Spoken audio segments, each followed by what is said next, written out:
Au nom du Père et du Fils et du Saint-Esprit. Amen. Esprit de Dieu, souffle de vie. Esprit de Dieu, souffle de feu. Esprit de Dieu, consolateur, tu nous sanctifies. Évangile de Jésus-Christ selon saint Luc.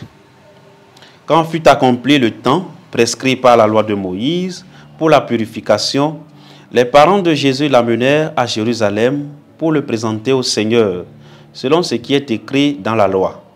Tout premier-né de sexe masculin sera consacré au Seigneur. Ils venaient aussi offrir le sacrifice prescrit par la loi du Seigneur, un couple de tourterelles ou 2 petites colombes. Or, il y avait à Jérusalem un homme appelé Siméon. C'était un homme juste et religieux qui attendait la consolation d'Israël et l'Esprit Saint était sur lui. Il avait reçu de l'Esprit Saint l'annonce qu'il ne verrait pas la mort avant d'avoir vu le Christ, le Messie du Seigneur. Sous l'action de l'Esprit, Siméon vint au temple.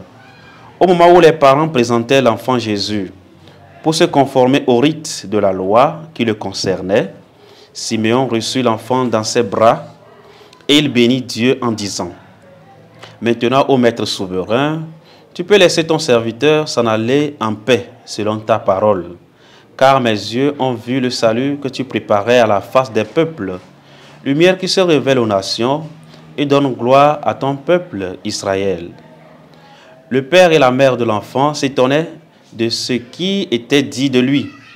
Siméon les bénit, puis il dit à Marie sa mère : « Voici que cet enfant provoquera la chute et le relèvement de beaucoup en Israël. Il sera un signe de contradiction, et toi ton âme sera transpercée, et toi ton âme sera traversée d'un glaive. Ainsi seront dévoilées les pensées qui viennent du cœur d'un grand nombre. » Il y avait aussi une femme prophète, Anne, fille de Phanuel, de la tribu d'Aser. Elle était très avancée en âge. Après 7 ans de mariage, demeurée veuve, elle était arrivée à l'âge de 84 ans.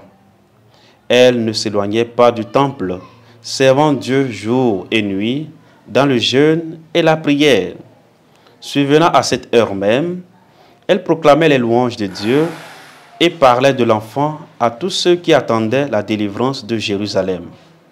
Lorsqu'ils eurent achevé tout ce que prescrivait la loi du Seigneur, ils retournèrent en Galilée, dans leur ville de Nazareth.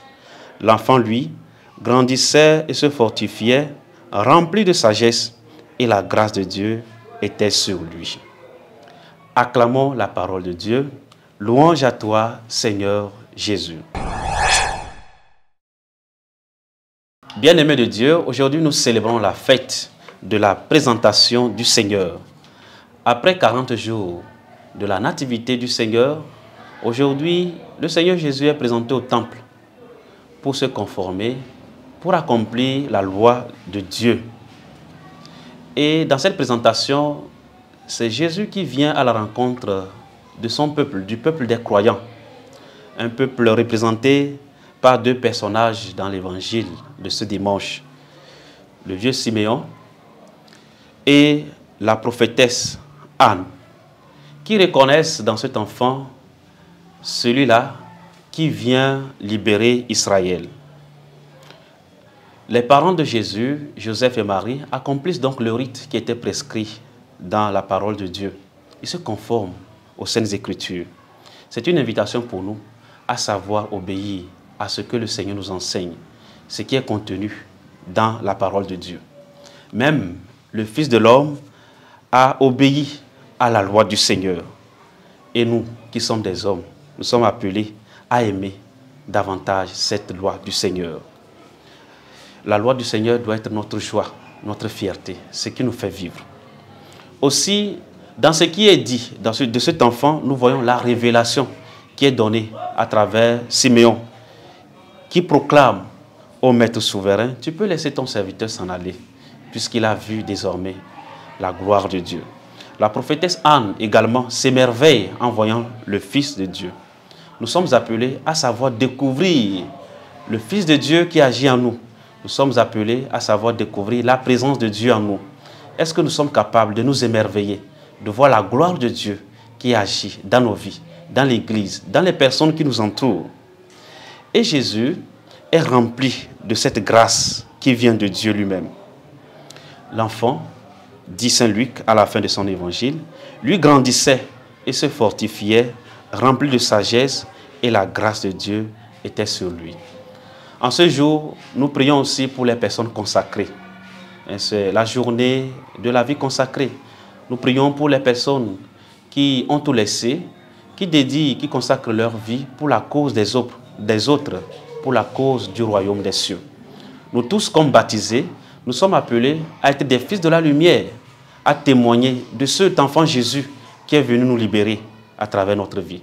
Savoir reconnaître Dieu qui agit dans notre vie et porter cette lumière, cette flamme à travers notre vie, à travers le monde entier, pour que les hommes et les femmes de ce monde puissent reconnaître que Jésus est le Fils de Dieu.